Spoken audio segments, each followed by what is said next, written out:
ପ୍ରାର୍ଥନା ଅକ୍ଟୋବର 15, 1917।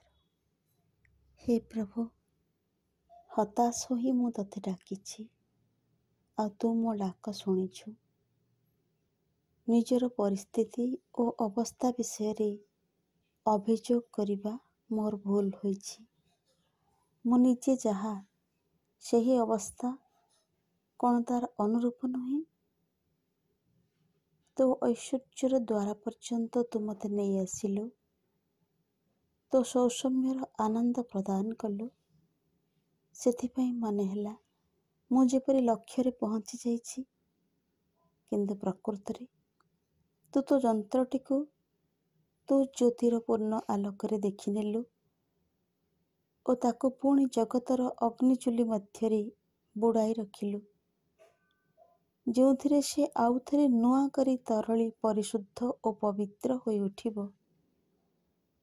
ଏହିସବୁ ଚରମ ଓ ବେଦନାଦାୟକ ଅଭିପ୍ସାର ମୁହୂର୍ତ୍ତରେ ମୁଁ ଦେଖେ ଓ ଅନୁଭବ କରେ ଯେ ତୁ ମୋତେ ବିଭ୍ରାନ୍ତକାରୀ ଭୟଙ୍କର ବେଗରେ ଟାଣି ନେଉଛୁ ରୂପାନ୍ତର ପଥରେ, ଏବଂ ଆଧାର ମୋର ସ୍ପନ୍ଦିତ ହୋଇ ଉଠେ ଅନନ୍ତର ସଚେତନ ସ୍ପର୍ଶରେ।